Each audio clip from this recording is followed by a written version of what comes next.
বিসমিল্লাহির রহমানির রহিম। আল্লাহু আকবার। ইন্না রাহমাতাল্লাহি করিবুম মিনাল মুহসিনিন।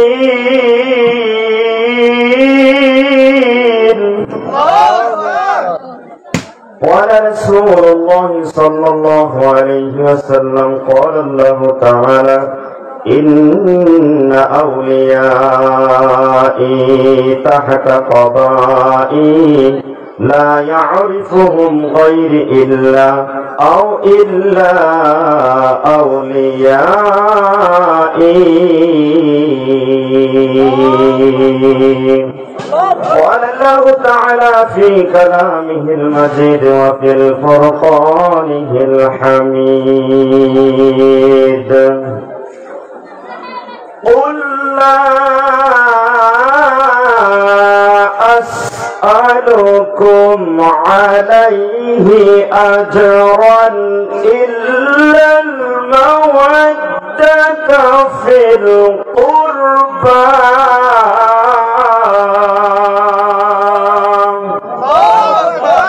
حضرت ابن عباس رضي الله تعالى عنه قال قال رسول الله صلى الله عليه وسلم أحب الله لما يعزوكم من نعمتي أحبوني لحب الله وأحبوا أهل بيتي لحبي.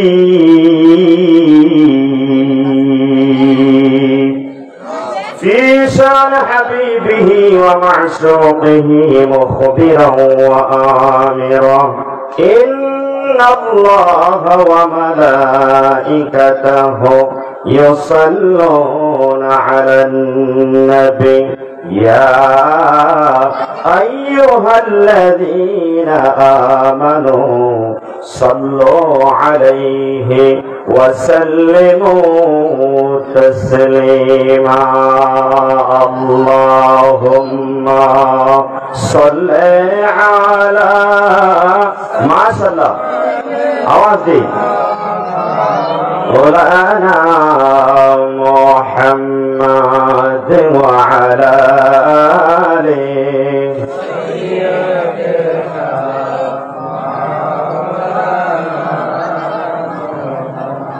আপনাদের কি ঘুম আসতেছে?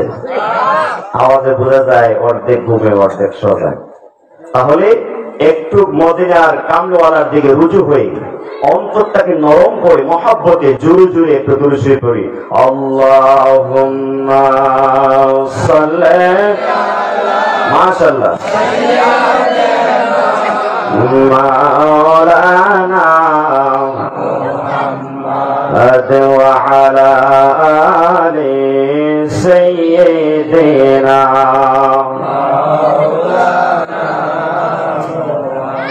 হিংসাচার নিন্দাচার চার মনের অহংকার হিংসাচার নিন্দাচার চার মনের অহংকার সময় তাকিতে তওবা করো সময় তাকিতে তওবা করো অন্তর করো পরিষ্কার। আল্লাহুম্মা সাল্লি মাশাআল্লাহ মাওলানা ওয়া আলা আলি সাইয়্যিদিনা মাওলানা গুনাহ ছাড়ো তওবা করো মনে চিন্তা করো মরণের এক সেকেন্ডের নাই ভরসা। জোরে বলি ঠিক কিনা? এক সেকেন্ডের নাই ভরসা তোমার আমার জীবনের। আল্লাহুম্মা সাল্লি মাশাআল্লাহ মাওলানা ওয়া আলা আলি সাইয়্যিদিনা। ভাইরা বাবার আমার দরুদ শরীফ পড়তে কি কষ্ট হয়? আশিকে রাসূল যারা এই দরুদ শরীফ হচ্ছে তাদের আত্মার কোরআন জড়িয়ে বলি ঠিক কিনা? নবীর উপর দরুদ শরীফ না পড়লে আশিকের মনটা ঠান্ডা হয় না, মনে ইতমিনান পায় না, জড়িয়ে বলি ঠিক কিনা? আল্লাহ পাকের হাবিব সৈয়দুল মুরসালিন ইমামুল মুরসালিন খাতামুন নবীন নূরে মুজাসসাম নূরে আউয়াল নূরে কায়নাত উম্মতের কান্ডারি দরদি দয়াল নবীজি উনি হুজরা শরীফের মধ্যে বসে আছেন। এমন সময় একটা মৌমাছি মদিনার কামলিওয়ালা মায়ার নবী দয়াল নবী রাহমাতুল লিল আলামিন ওনার কোল মোবারকের মধ্যে পড়ে গেল। মদিনার কামলিওয়ালা নবী উম্মতের কান্ডারি নবী মুস্কি মুস্কি হাসতেছে আর মৌমাছিটাকে হাতের তালুর মধ্যে রাখলো, বলতেছে মৌমাছি রে কেন আমার কোল মোবারকের মধ্যে পড়লে? ভাইরা বাবার আমার নবী মায়ের নবী দয়ার নবীকে আপনার পশু পাখি চিনত, গাছ বৃক্ষ তরুলতা চিনত, পোকামাকড় চিনত, মশা মাছি চিনত, জোরে বলি ঠিক কিনা? যেই শরীরে মশা মাছি বসল না রে জীবনে, সেই শরীরে করল আঘাত দুষ্ট মানুষ কাফেরে। আল্লাহুম্মা সাল্লি আলা মাওলানা ওয়া আলা আলি সাইয়্যিদিনা মাওলানা। কাফেররা মারে পাথর আমার নূরের নবীকে চিনে না, বেঈমানেরা মারে পাথর নূরের নবীকে চিনে না। নূরের দেহ মোবারক জাররা জাররা, নূরের দেহ জাররা জাররা, তবু গুসা নবীজি করেন না। আল্লাহুম্মা সাল্লি আলা সাইয়্যিদিনা মাওলানা ওয়া আলা আলি সাইয়্যিদিনা মাওলানা। ভাইরা বাবার আমার বলতেছিলাম কি আপনি আমার নবী মায়ের নবী দয়ার নবী রাহমাতুল লিল আলামিন ওনার কোল মোবারকের মধ্যে যখন মৌমাছি পড়ে গেল হাতের তালুর মধ্যে রাখলো, বলতেছে মৌমাছি রে কেন আমার শরীর মোবারকের মধ্যে পড়লে? এ মৌমাছি বলতেছি ইয়া রাসূলুল্লাহ ইয়া হাবিবাল্লাহ নবী গো আমি মৌমাছির বেয়াদবি হয়েছে ক্ষমা করে দেন। আমরা কোনোদিন আপনার শরীর মোবারকে বসি না, কোনোদিন কোন পশু পাখি কীট পতঙ্গ পোকামাকড় মশা মাছি জীবনে আপনার শরীর মোবারকে বসে নাই। আপনার উপর দিয়ে কোনোদিন পশু পাখি পোকামাকড় উড়েও যায় না, জোরে বলে সুবহানাল্লাহ। মৌমাছি বলতেছি ইয়া রাসূলুল্লাহ ইয়া হাবিবাল্লাহ নবী গো আমার বেয়াদবি হয়ে গেছে। আর ওই মৌমাছি বলতেছি ইয়া রাসূলুল্লাহ ইয়া হাবিবাল্লাহ নবী গো আমার দুইটা পাখা থেকে দুইটা ডানা থেকে একটা ডানা ভেঙে গেছে, আমি যদি একদিকে উঠতে যাই অন্যদিকে চলে যায়। আমার অনিচ্ছা সত্ত্বে আপনার কোল মোবারকের মধ্যে পড়ার কোন উদ্দেশ্য ছিল না, আমার একটা পাখা যেহেতু অনিচ্ছা সত্ত্বে আপনার কোল মোবারকের মধ্যে পড়ে গেছি, ইয়া রাসূলুল্লাহ আমাকে ক্ষমা করে দেন। আল্লাহ রাসূল মুস্কি মুস্কি হেসে বলতেছে এ মৌমাছি তোমাকে ক্ষমা করে দেওয়া হবে, তবে তোমাকে একটা প্রশ্ন করবো রে মৌমাছি, তোমরা যে বিভিন্ন ধরনের ফুল থেকে বিভিন্ন ধরনের রস সংগ্রহ করে তোমাদের বাসার মধ্যে আইনা রাখো, বিভিন্ন ধরনের পিতা কষ্টি পানসা বিভিন্ন ধরনের তিক্ত রস তোমরা তোমাদের বাসার মধ্যে আনো রে মৌমাছি। সেই বাসার মধ্যে আনার কারণে এই মধুটা কেমনে মিঠাই পরিণত হয়, সুস্বাদু পরিণত হয়, মানুষের রোগের শিফা হয়ে দাঁড়ায়, সেটা বলতে হবে। মৌমাছি বলতেছি, ইয়া রাসূলুল্লাহ, ইয়া হাবিবাল্লাহ, নবী গো, আমরা যখন বিভিন্ন ধরনের তিতা কষ্টি ফুল থেকে বিভিন্ন ধরনের রস, তিক্ত রস, পানসা রস, চুকা রস, এইগুলো যখন সংগ্রহ করি গো নবী, আমরা গুনগুন গুনগুন শব্দে একটা শব্দ করি, আর মধুগুলি এই রসগুলি সংগ্রহ করি, এই গুনগুন শব্দে আপনি নবীর প্রতি দরুদ শরীফ পড়ে ধরে বলে সুবহানাল্লাহ, আল্লাহ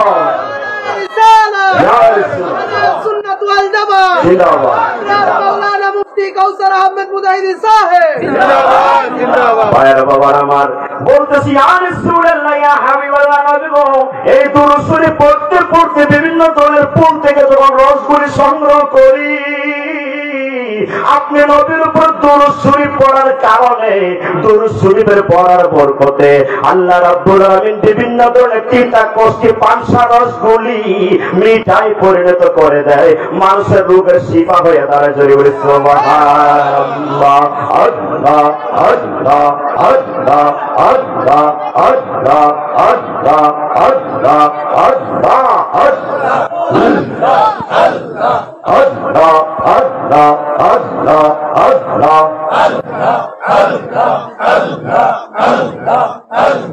পাইলে নিরা লাই গহন বিজি, পাইলে নিরা লাই, তুই কদমে চুমুকেতাম, তুই কদমে চুমুকেতাম, চরণ তুলি মাখতাম গায়, পাইলে নিরা লাই গহন বিজি, পাইলে নিরা লাই।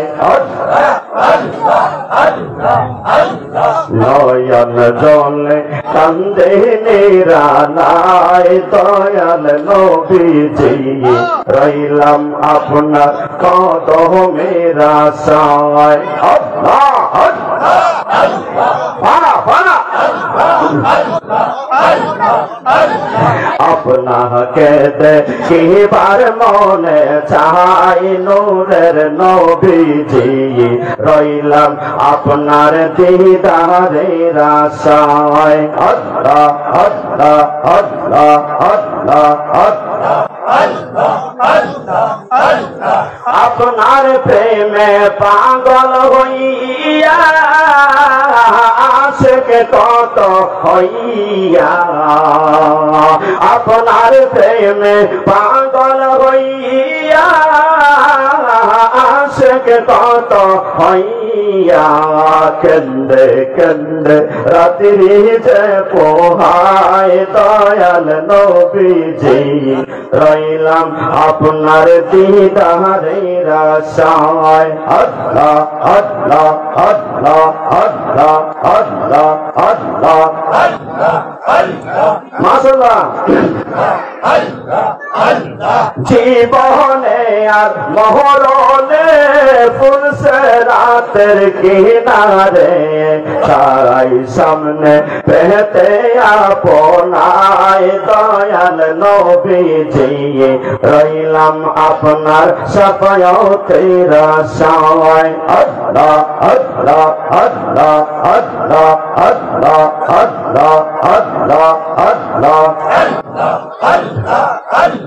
মওত নিদানে নবী আপনার কদমে, মওত নিদানে নবী আপনার কদমে, উম্মত বলে চাইলে দিবেন, দয়াল নবীজি রইলাম আপনার দিদারের আশায়।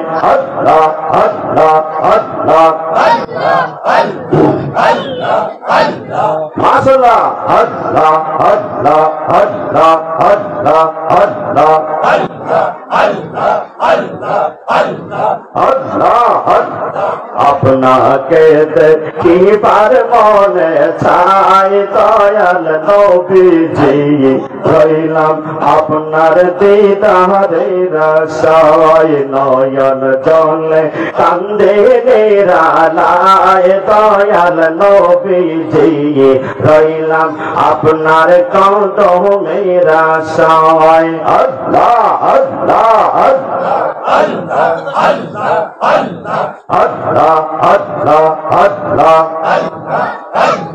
আল্লাহ আল্লাহ ও মাওবুদ মাওলা গো ডাকি আমরা আপনারে আল্লাহ আল্লাহ আল্লাহ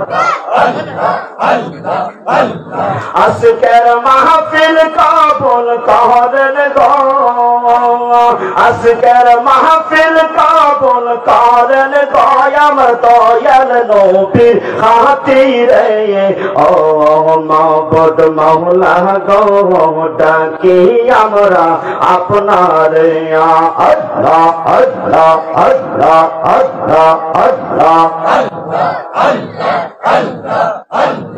আমরার গোনা ক্ষমা করেন গো আমরার আরজি কবুল করেন গো আমার দয়াল নবীর খাতিরে ও মাওবুদ মাওলা গো ডাকি আমরা আপনারে আল্লাহ আল্লাহ আল্লাহ আল্লাহ আল্লাহ আল্লাহ আল্লাহ আল্লাহ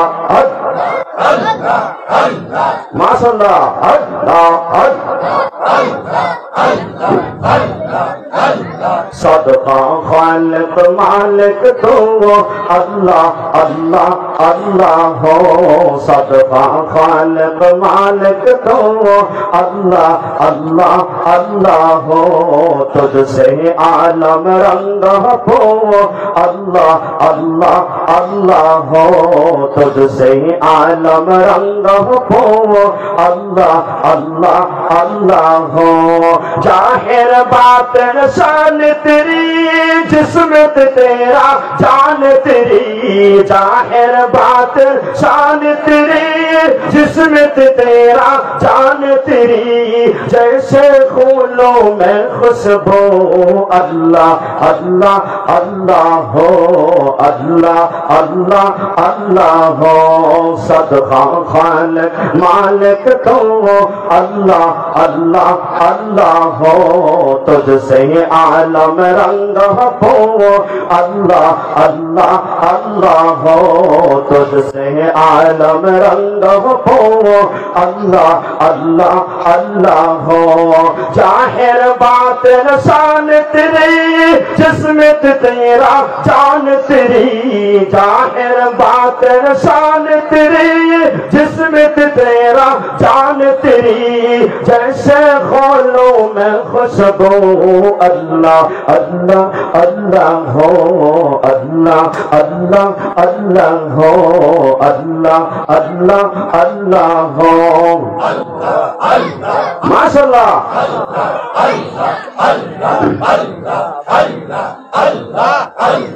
আসেন আসে বড় পীর পীরানে প্রেতস্তঙ্গে নহয়ার জোড়ায় আপনার দিদারে গো মুর্শিদ নহয়ার জোড়ায় আপনার দিদারে নহয়ার জোড়ায় আপনার দিদারে নহয়ার জোড়ায় আপনার দিদারে আল্লাহ আল্লাহ আল্লাহ আল্লাহ আল্লাহ আল্লাহ আল্লাহ আল্লাহ আল্লাহ আল্লাহ আল্লাহ আল্লাহ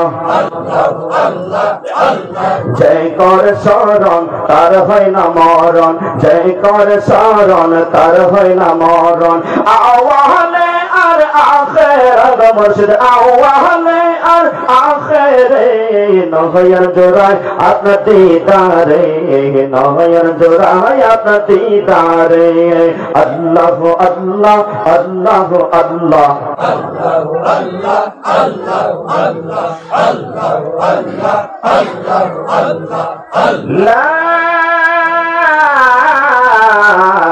ইলাহা ইল্লা ইল্লাল্লাহু মুহাম্মাদুর রাসূলুল্লাহ সাল্লাল্লাহু আলাইহি ওয়াসাল্লাম।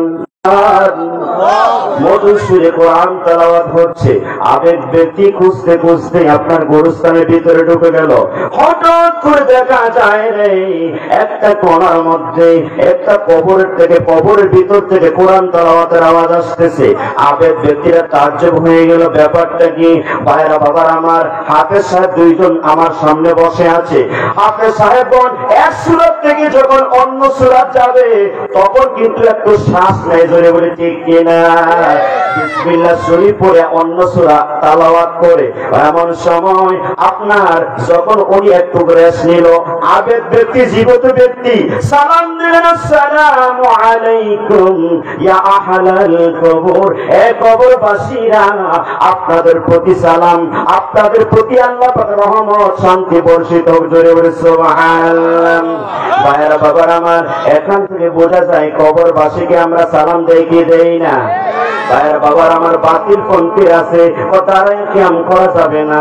ভাইরা বাবার আমার, তো তাদেরকে যদি গুরুস্থানে নিয়ে যান তখন কি তারা বলবে যে আপনারা একটু বসেন, বৈশা সালাম দিব, ঠিক কিনা বলেন? তখন কিন্তু তারাই সালাম দেয়।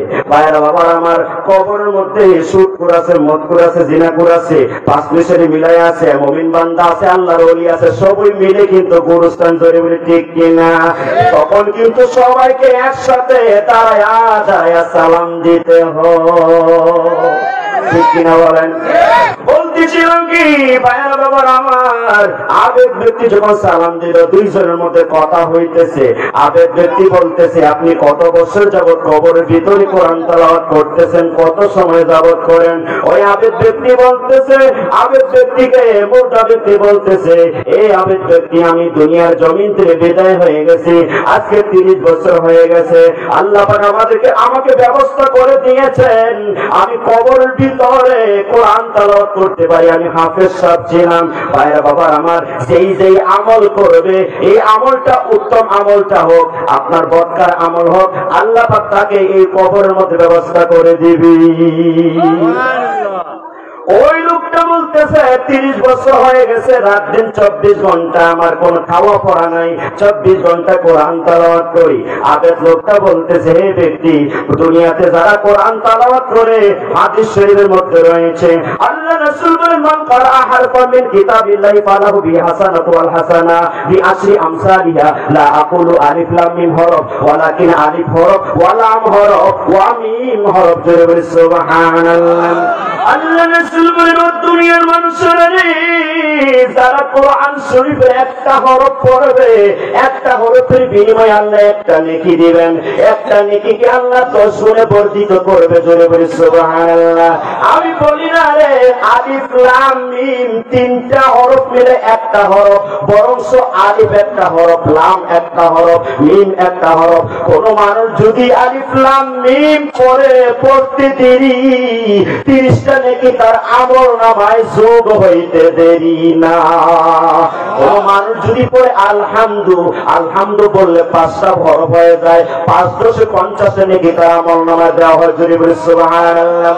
হাদিস শরীফের মধ্যে আরো বর্ণনা হয়েছে, কোন মানুষ যদি ওযু ছাড়া কোরআন তেলাওয়াত করে তার আমল নামার মধ্যে 10টা নেকি দেওয়া হয়। ওযু অবস্থায় যদি কোরআন তেলাওয়াত করে তাকে 25টা নেকি দেওয়া হয়। ওযু অবস্থায় যখন আপনার ভাইয়েরা বাবা আমরা নামাজের মধ্যে বসে বসে কোরআন তেলাওয়াত করে তার আমল নামার মধ্যে প্রত্যেকটা হরফের বিনিময়ে 50 নেকি আল্লাহ পাক দিয়ে দেন। যখন কোন মানুষ নামাজে দাঁড়ায় দাঁড়ায় কোরআন তেলাওয়াত করে প্রত্যেকটা হরফের বিনিময়ে আল্লাহ 100 নেকি তার আমল নামা দিয়ে দেয়, জোরে বলে সুবহানাল্লাহ। আর কোন মানুষ যদি ওয়াজ মাহফিলের মধ্যে, তালিমের মজলিসের মধ্যে কোরআন তেলাওয়াত করে একটা হরফের বিনিময়ে আল্লাহ রাব্বুল আলামিন 700 নেকি তার আমল নামার মধ্যে দিয়ে দেয়। তোমার ভিতরে ব্যক্তি, তুমি আমাকে একটু আমল দিয়া দাও। দুনিয়া ঝামেলায় পড়ে আমি ইবাদত বন্দেগী করতে পারি নাই, মাওলাকে প্রাণ ভরে ডাকতে পারি নাই, ইবলিস শয়তান আমাকে ধোঁকা দেয়। তুমি তো 24 ঘন্টা 30 বছর যাবত কোরআন তেলাওয়াত করতেছো, তাহলে তো তুমি অনেক নেকি কামাই করছো রে, আমাকে মেহেরবানি করে একটু নেকি দিয়া দাও। আমার কোমর ভিতর ব্যক্তি বলতেছেন, এই আবেদ ব্যক্তি, জীবিত ব্যক্তি, শোনো রে, দুনিয়ায় থাকতে যে একবার সুবহানাল্লাহ বলেছিলে, ওই আতর বাড়িয়া মাহফিলের মধ্যে যে মানে গিয়া সুবহানাল্লাহ বলেছিলে, আলহামদুলিল্লাহ বলেছিলে, আলহামদুলিল্লাহ অথবা সুবহানাল্লাহ সওয়াবটা আমার আমলনামার মধ্যে দেয়া দাও। বলে কেন? ব্যক্তি 30 বছর যাবৎ কোরআন তেলাওয়াত করতেছি রে, 24 ঘন্টা পর্যন্ত দুনিয়ায় থাকতে জবান দিয়া দে আলহামদুলিল্লাহ সুবহানাল্লাহ বলেছো, এরকম নেকি আজ পর্যন্ত আমি পাই না। বাবার আমার, মানুষ যখন মৃত্যুবরণ হয়ে যায়, তার নেক আমলের দরজা বন্ধ হয়ে যায়, তখন যতই কবরে নামাজ পড়েন, যতই কোরআন তেলাওয়াত করেন, দুনিয়াতে সুবহানাল্লাহ আলহামদুলিল্লাহ সব আপনাকে দেওয়া হবে না। জয় বলে ঠিক কিনা? সেই জন্য সময় থাকতে সময়ের মূল্য দিতে হবে। আল্লাহর পবিত্র কালামুল্লাহ শরীফের মধ্যে বলেন, বিসমিল্লাহির রহমানির রহিম,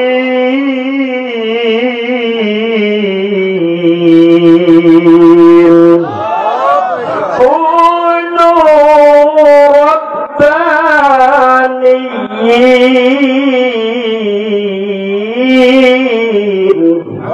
আল্লাহ রাব্বুল আমিন পবিত্র কালামুল্লাহ শরীফের মধ্যে বলেন, এই দুনিয়াবাসীরা, এই বান্দা বান্দিরা, তোমরা সকলেই আল্লাহওয়ালা হয়ে যাও, আল্লাহওয়ালি হয়ে যাও, অর্থাৎ সকলেই আমার বন্ধু হয়ে যাও, সকলেই আল্লাহর ওলি হয়ে যাও।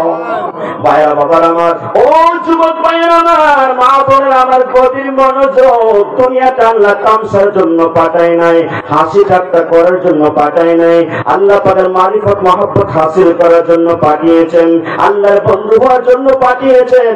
আজকে একটা ওয়াকিয়া বলবো, সেই আলোচনা থেকে আমাদের জীবন শুধরানোর দরকার আছে কিনা নাই?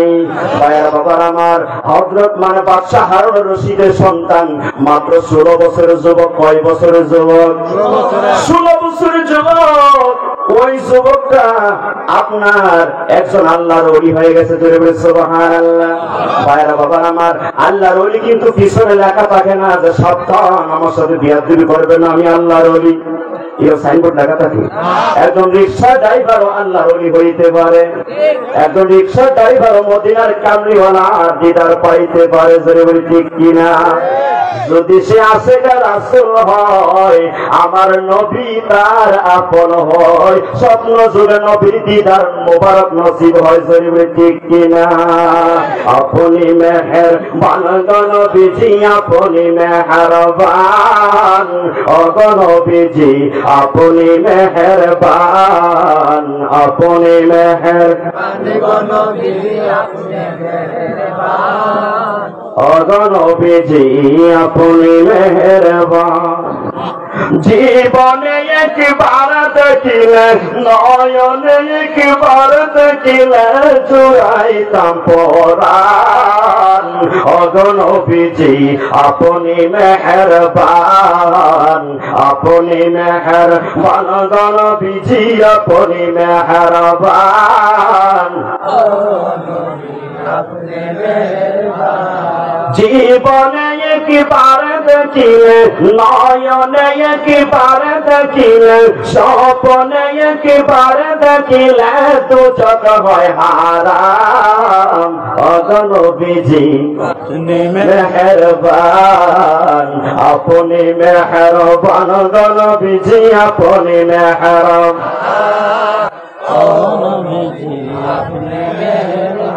আমরা সবাই পাপী গো নবী আপনি দয়া পান, আমরা সবাই পাপী গো নবী আপনি দয়াবান।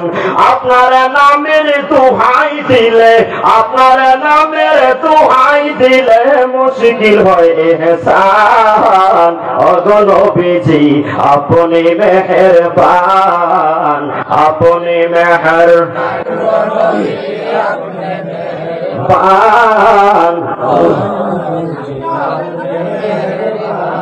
ভাইরা বাবার আমার আপনাদের কষ্ট হইতেছে, বসে থাকবেন তো ইনশাল্লাহ শেষ পর্যন্ত। বলতেছিলাম কি বাদশা হারুন রশিদের সন্তান, 16 বছরের সন্তান, যেই সন্তান এখনো দাড়ি গজায় নাই, মুছ গজায় নাই। ভাইরা বাবার আমার কেমন আল্লাহর ওলি হয়ে গেছে। ও মা বোনের আমার, বাজিতপুরের মা বোনের আমার, গভীর মনোযোগ। আপনার যে আল্লাহর ওলি 16 বছর হয়ে গেছেন, মাওলাকে কিভাবে খুশি করেছেন? উনি আপনার সুন্নতের আমল করতেন, সুন্নতের আমল করতেন, পরিপূর্ণ সুন্নতের আমল করে চলতেন।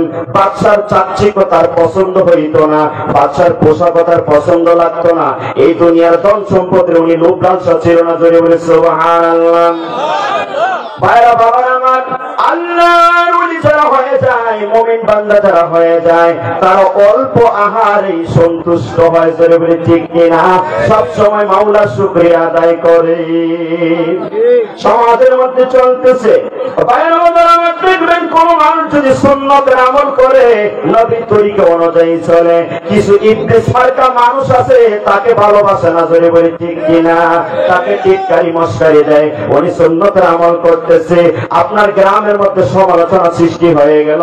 বাদশার কি সন্তান হলো যে, মানে ওই সন্তানটা আপনার কি করে? বাদশার কোন হালত নিয়ে চলে না। বাদশার ছেলে যে দেখলে মানে মানুষে বুঝতো এরকম তার মধ্যে কোনো ভাবসাব নাই। এমনকি সভাসদের মধ্যে, মজলিসের মধ্যে, বাদশাহ রাজ দরবারের মধ্যে পর্যন্ত বদনাম করতে আরম্ভ করলো। একদিন বাদশার পোষ দিয়ে যাইতেছে, যাওয়ার সময় উজির না দেখা বলতেছে, ও বাদশা হারুন রশিদ, আপনার ওই যে সন্তানটা যায়, এখনো সময় আছে, সন্তানটাকে ডাইকা আইনা বোঝান। উনি কেমন জানেন? চলাফেরা করে, সাধারণ মানুষের মতো চলাফেরা করে।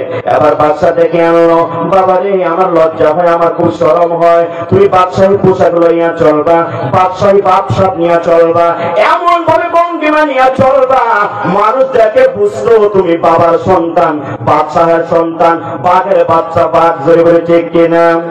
কিন্তু আল্লাহর ওলিরা এরকম চাকচক্য পছন্দ করে না। জোরে বলে ঠিক কিনা? আল্লাহর ওলিরা মুসিবতের সময় ধৈর্য ধারণ করে, আল্লাহর মুমিন বান্দারা মুসিবতের সময় ধৈর্য ধারণ করে। জোরে বলে ঠিক কিনা? বলতেছিলাম কি, বাদশা যখন এইভাবে বুঝাইতেছে, বলতেছে, আব্বাজান, আপনি যেই রাজ্যের খলিফা, এই রাজ্যের পরিধেয় হচ্ছে ছোট। আব্বাজান, আপনি তো খলিফা, আপনার বাসা তো, আপনার কথা তো পশু পাখি মানার কথা, জিন ইনসানরা মানার কথা। আব্বাজান, আপনি আমি যেই রাজ্যের পরিধেয়, আমি যেই রাজ্য, সেই মালিকের আমি ইবাদত বন্দেগী করি, এই মালিকের পরিধেয় হচ্ছে তামাম কায়নাত। জোরে বলে সুবহানাল্লাহ। এই কথা বলে বলতেছে, আব্বাজান, আপনি তো খলিফা। এই কথা বলে চতুর্দিকে তাকাইতেছে, হঠাৎ করে গাছের ডালে একটা পাখি দেখতেছে। পাখি ডেকে বলতেছে, আব্বাজান, ওই পাখিকে আপনি ডাক দেন তো, দেখি আসেনি। বাবা কোনো কিছু বলে না। এবার বাদশা হারুন রশিদের সন্তান বলতেছে, পাখি রে, গাছের ডালের পাখি রে, বেয়াদবি করিস না। বাদশা হারুন রশিদের সন্তান ডাকতেছি, একটা উড়াল দিয়া আমার হাতের মধ্যে বইসা যা। ভাইরা বাবার আমার, আল্লাহর ওলিদের কথা পশু পাখি বুঝেনি।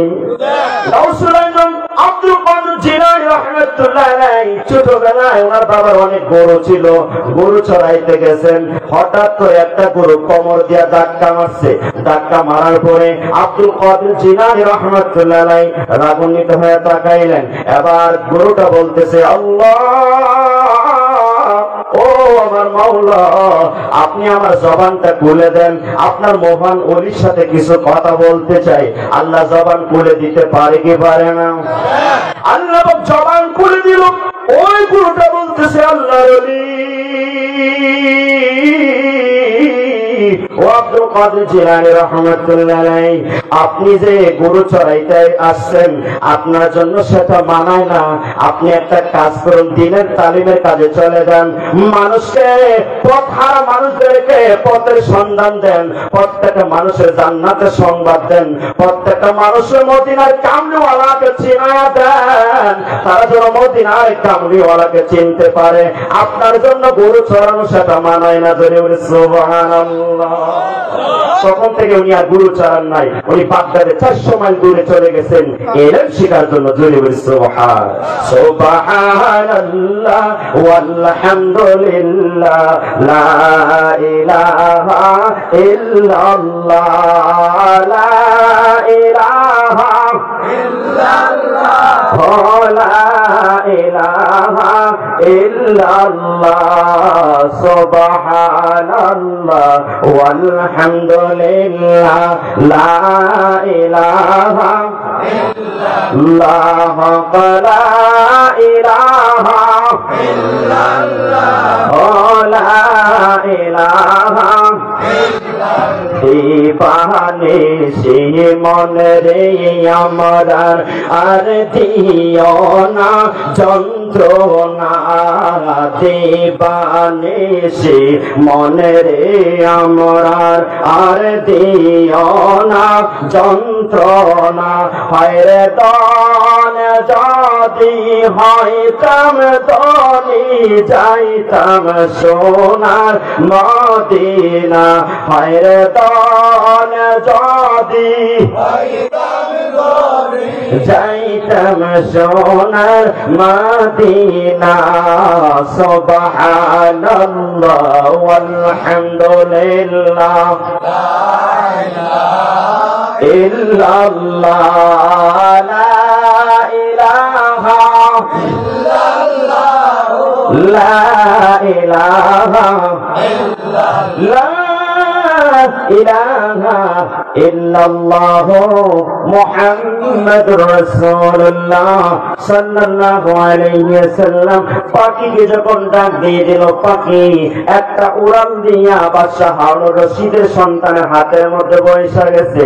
এবার বলতেছে, আব্বা জান আপনি তো খলিফা, পশু পাখি কিন্তু আপনার ভাষা বোঝার কথা, আপনার কথা মানতে বাধ্য। আপনি একটা পাখিকে ডাক দেন, দেখে আসেনি। বাবা কোনো কিছু বলে না, উজির নাজিররা হোম করে বসে রয়েছে মাথা নিচ দিয়ে, কোনো কিছু বলে না। এবার বলতেছে,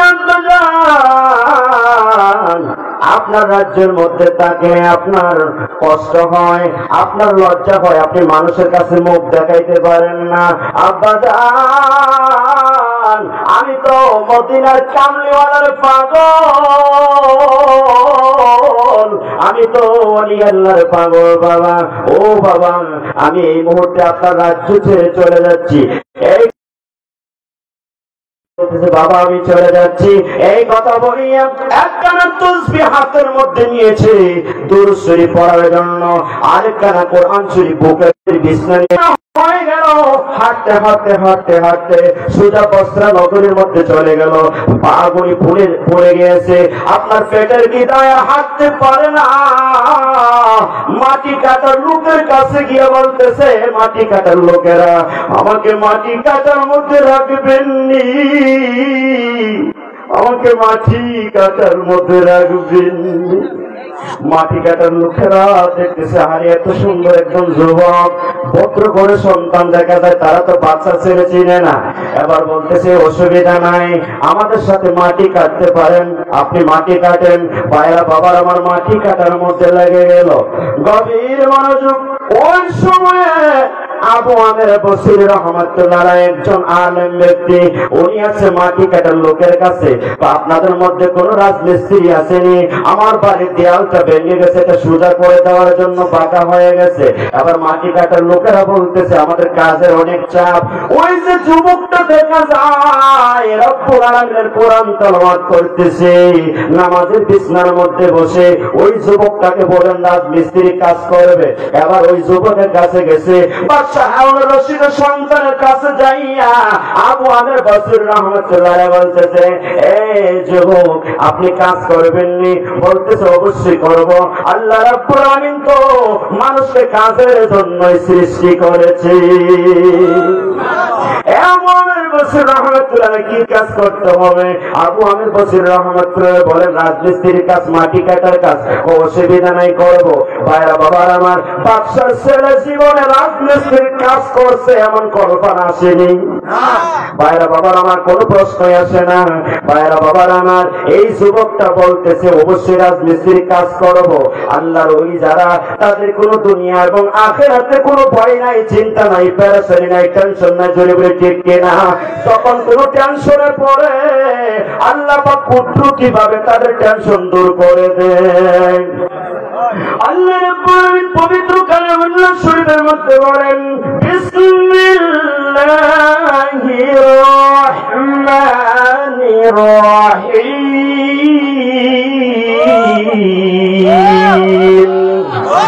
আলা ইন্না আউলিয়া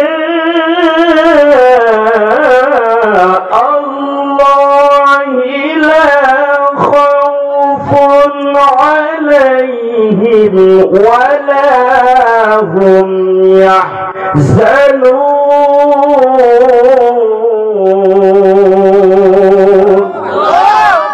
আল্লাহ রাব্বুল আলামিন পবিত্র কালামুল্লাহ শরীফের মধ্যে বলেন আলা সাবদান ইন্না নিশ্চয়ই যারা ইন্না আউলিয়া আল্লাহ যারা আল্লাহর ওলি হয়ে গেছেন লা খাউফুন আলাইহিম ওয়া লা হুম ইয়াহজানুন তাদের দুনিয়া এবং আখিরাতে তাদের কোনো ভয় নাই রে, চিন্তা নাই, টেনশন নাই। জোরে বলে সুবহানাল্লাহ। কষ্ট হইতেছে আপনাদের? ভাইরা বাবার আমার গভীর মনোযোগ। এবার আপু আমির বসির রহমতুল্লাহ বলতেছে ঠিক আছে আমার কাজ করবেন। বলে আমার শর্ত আছে। বলে কি শর্ত? বলে আপনি আমাকে 6 দিরহাম দিবেন, আপনার সারা দিনের মজুরি। আমি সকাল থেকে আপনার মাগরিব পর্যন্ত কাজ করব। 6 দিরহাম দিতে হবে। আর 1 দিরহামে 6 ভাগের 1 ভাগ দিতে হবে, বেশি দিলে নেব না। রাজমিস্ত্রির একটা হার আছে, একটা মূল্য ধার্য করা আছে, জরুরি ঠিক কিনা? পরিশ্রম উনি এর চাইতে কিন্তু কম হয়েছে, অনেক কম, প্রায় অর্ধেক কম। বলতেছে আমাকে 6 দিরহাম দিবেন, 1 দিরহামে 6 ভাগের 1 ভাগ দিবেন, বেশি দিলে নিব না, আমার দরকার নাই। আর যখন আরেকটা শর্ত হচ্ছে যখন আজান হয়ে যাবে, এই আবু আমের বসের রহমতুল্লাহ নাই, আজান হলেই আমি আর কাজ করতে পারবো না। অর্থাৎ কিছু সময় আমি আজান হলে আমি নামাজ পড়বো, কোরআন তেলাওয়াত করবো, আর একটু দরুদ শরীফ পড়ে মুনাজাত করে আবার কাজের মধ্যে লেগে যাব। ভাইরা বাবার আমার কোন মানুষ যদি আল্লাহর কাজ সঠিকভাবে করে ওই বান্দার অন্যান্য কাজগুলি আল্লাহ পাক তার জন্য জিম্মাদারি হয়ে যায়, ওই লোকটার সমস্ত কাজগুলি সহজ হয়ে যায়। জোরে বলি সুবহানাল্লাহ। কাজ বুঝিয়ে দিল। আজান যখন হয়ে গেল, ভাইরা বাবার আমার আজান হয়ে যাচ্ছে। আল্লাহু আকবার, আল্লাহু আকবার, আল্লাহু আকবার, আল্লাহু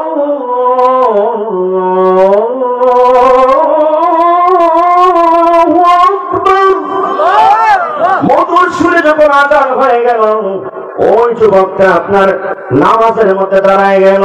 ও যুবক মা বোনেরা, ভাইয়া বাবার আমার গভীর মনোযোগ। কেমন আল্লাহর ওলি দেখেন, নামাজে একক কাজা করে নাই, নামাজের সময় নামাজ পড়তেছে, কিন্তু আপনি আমি নামাজের কথা বললে বড় হুজুর কেতুয়াটা সাইরা নয়, কাপড়টা ধোয়া না, কাপড়টা ময়লা, সামনে মাসে নামাজে দইরালামু, সামনে রোজার থেকে দইরালামু, খালি আপনার আমি যুক্তি দেয় শুধু নিয়ত করি। জোরে বলি ঠিক কিনা? ও মা বোনেরা আমার, আজান হয়ে গেল, নামাজ পড়লো, কোরআন তেলাওয়াত করতেছে। ভাইরা বাবার আমার, ওই আল্লাহর ওলির কাছ থেকে নসিহত হাসিল করা দরকার। যেই ঘরের মধ্যে সকাল বেলায় মা বোনেরা ভাইরা বাবার আমার কোরআন তেলাওয়াত করে, কোরআন তেলাওয়াত করে যখন কাজের মধ্যে যায়, ওই আপনার শ্বশুর বাড়িতে অথবা বাবার বাড়িতে মেয়েরা যখন কোরআন তেলাওয়াত করে কাজের মধ্যে লাগে, ওই ঘরের মধ্যে রহমত বর্ষিত হয়। ওই ঘরের মধ্যে নামাজ আছে, কোরআন তেলাওয়াত আছে, এই ঘরের মধ্যে 24 ঘন্টা রহমত বর্ষিত হয়। এই ঘরের মধ্যে চক্রা পেছানো হয় না। জোরে বলে ঠিক কিনা? আর এমন বউ বিয়া হয়েছে, বাপরে বাপ, বউ দেখা যায় বিয়ার আগে নামাজ পড়ছে ঠিক হই, কিন্তু শ্বশুর বাড়ি গিয়া দেয় জামাই আস্তাটা বেনামাজি। আমি ছিলাম চাইছিলাম। জোরে বলে ঠিক কিনা? ওই রুমে পাইছি রাত্রে গভীর মোবাইলের মধ্যে ইউটিউব দেখতে দেখতে রাত্রে 2টা 3টা বাজে যায়। এমন ফরেজগারী মহিলা জামাইও ফরেজগার, ঠিক কিনা বলেন? আর ঘুম থেকে সকালবেলা দেখা যায় গুন্ডা বোমবাস্টি মার্কা স্টার দেয়, ঠিক কিনা? ইবলিস ঘুমায় থাকে। আপনার 10টার সময় ঘুম থেকে উঠে আবার শাশুড়ি চিল্লাপিল্লা করে। আগের দিনের মহিলা মানুষ তারা ফজরের সময় উঠে দেয়, ঠিক কিনা? কি বউ আনলাম, যে আমি একটু সুখের জন্য আনলাম, দেখা যায় সকালবেলায় 10টার সময় ঘুম থেকে উঠে উঠবো কেমনে, রাত্রে 3টার সময় ঘুমাইছে, ঠিক কিনা? মা বোন আমার গভীর মনোযোগ, এটা কোন মুসলমানদের আদর্শ না, সাহাবাই কেরামগণের আদর্শ না। হযরত ফাতিমা জাহরা রাদিয়াল্লাহু তাআলা আনহা সারাদিন কাজকর্ম কত, কাজের বউ রাখে নাই। রাত্রে গভীরে আপনার কি করতো, নফল নামাজের শুকরিয়া নামাজে দাঁড়াই যেত 2 রাকাত নফল নামাজ পড়ার জন্য। যেই মাত্র নফল নামাজে দাঁড়াইতো, দাঁড়ায় থাকতে থাকতে ফজরের আযান হয়ে যাইত, তাড়াতাড়ি সালাম ফিরাইতো। সালাম ফিরাই বলতো, আল্লাহ, ও আমার মাওলা, কেমন রাত্র দিলেন, 2 রাকাত নফল নামাজ পড়ে আমি শুকরিয়া আদায় করতেছিলাম, করতে পারলাম না। আমাদের ওই খাতুনে জান্নাতের আদর্শ মা বোন নেওয়ার দরকার আছে কিনা নাই? কষ্ট হইতেছে আপনাদের? সামনে আলোচনা যাইব, তাহলে মা বোনদেরকে কিছু বলা দরকার আছে কিনা নাই? ও মা বোনের আমার, কমপক্ষে সকালবেলায় 1-1.5 পৃষ্ঠা হলেও নিয়মিত কোরআন তেলাওয়াত করেন, দেখবেন সংসারের মধ্যে অশান্তি আসবে না, রহমত আসবে, জোরে বলে ঠিক কিনা? আর নিজের শাশুড়িকে নিজের মার মতো দেখবেন। শতকরা আপনার 90% ছেলেরা নিজের শাশুড়ির মার মতো দেখে, শতকরা 90% মেয়েরা নিজের শাশুড়ির মা মতো দেখতে পারে না, জোরে বলে ঠিক কিনা? আর এমন ফ্যামিলির মধ্যে আছে গো মা, যেই শাশুড়ি অন্য ঘরের সন্তানকে মেনে নিতে পারে না, নিজের জির মতো দেখতে পারে না। এই জন্যই এই ঘরের রহমত নাই, বরকত নাই, অশান্তির শেষ নাই, জোরে বলে ঠিক কিনা? ভাইরা বাবা আমার গভীর মনোযোগ, ও বাবা আমার, নিজের শাশুড়িকে নিজের মার মতো দেখবেন, ওই মাকে কোনোদিন কষ্ট দিবে না। আপনি যদি একদিন শাশুড়ি হন, আপনি যদি যেইভাবে শাশুড়ির সাথে ব্যবহার করবেন, এইভাবে আপনার সাথে ব্যবহার করবে। শাশুড়িকে কষ্ট দিলে আপনি যখন একদিন শাশুড়ি হবেন, আপনার পুত্রবধূ আপনাকে কষ্ট দিবে, জোরে বলে ঠিক কিনা? কিতাবের মধ্যে একটা ওয়াকিয়া আছে, একজন মহিলা একজন আল্লাহওয়ালি স্ত্রী থেকে বিবাহ করাইছে ছেলের আদরের সন্তানকে। ওই মহিলাটা বুড়ো হয়ে গেছে, আপনার পিঠের মধ্যে কুশপাসা রোগ হয়েছে। আপনার পুত্রবধূকে ডাক দিতেন, মা গো মা, আমার পিঠের মধ্যে হাতটা বুড়াইতে পারি না, পিঠটা আমার চুলকাইয়া দাও।